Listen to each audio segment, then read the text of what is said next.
Now, if social media is an indication of the way a nation will vote, then the past week has been a good one for Donald Trump.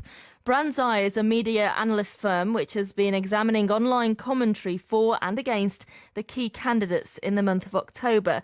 Their CEO is Jean-Pierre Cloppers. Why do you say Trump has had a good week then?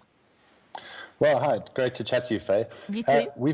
We've seen over the past week a remarkable shift in online sentiment towards Trump in all of the battleground states. 2 days ago, Hillary was still ahead in New Hampshire, but yesterday we saw even New Hampshire on social media have kind of pushed past the 50% mark of people talking positively and advocating for Donald Trump. So just explain to us how these social media polls work. Okay, so it's not a poll per se. It's we look at all conversation from the US on social media, and the challenge with social media conversation, as you're well aware, is kind of twofold. The one is you get a view normally of the people you're connected with. So if you're certainly for me here in Cape Town, we see a lot of news being shared around just the danger of a Trump presidency. But that's often not the view of everybody else. And so you get the social media echo chamber effect, and it's hard to see through that.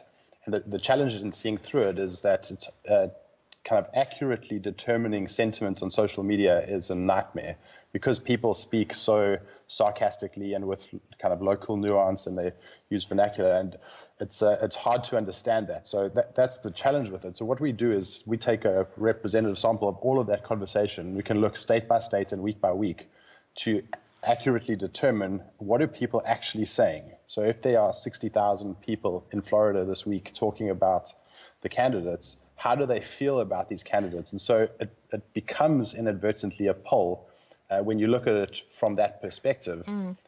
But it's an unsolicited poll. It's people just sharing their opinions on their own volition.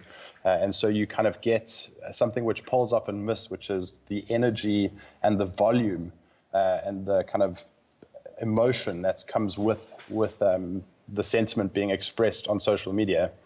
And what happened last week with the whole email saga is it gave a lot of people license to get back onto social media to support Trump. And we hadn't seen that in the weeks before that. I think especially post the 2005 audio that was shared, the one where he spoke about touching women inappropriately. And I think a lot of Trump supporters post that were almost, okay, well, we can't share our opinions now. And certainly on social media this last week, that has changed. And in states like Pennsylvania, over 90% of people speaking from Pennsylvania are supporting Trump on social media. So your polls show that Trump's ahead. You've been correct before, haven't you, on something else which was pretty big? It was pretty big, that's right, you could say that. Go on, yeah, explain. We saw the same trend in Brexit the week before the referendum.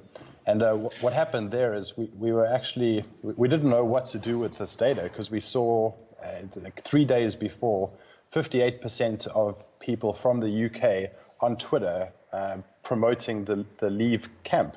And we thought this was bizarre, because it's not what all the other polls were saying. It's not what the media was saying. It seemed like the Remain camp had it in the bag.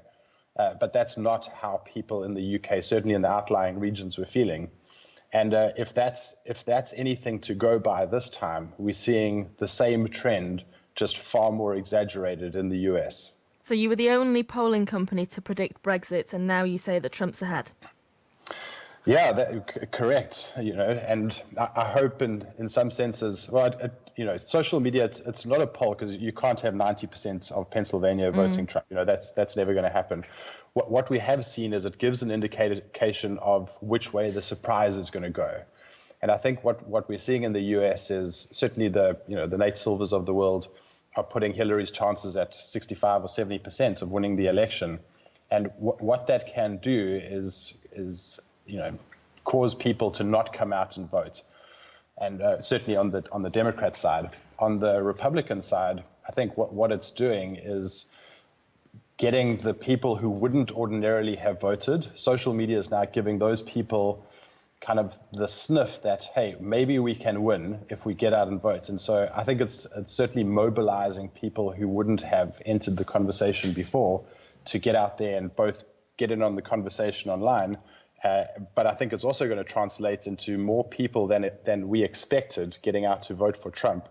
And the big question is in that silent majority of people who aren't speaking on social media, are they just going to stay home, or will the help of Obama, Bernie Sanders, the other kind of big names on the Democrat side who are out there campaigning for Hillary, will they be able to move those people to get out on Tuesday to go and vote? Jean-Pierre, it's fascinating to talk to you. Thank you so much for joining us. That's Jean-Pierre Kloppers, who's the CEO of BrandsEye.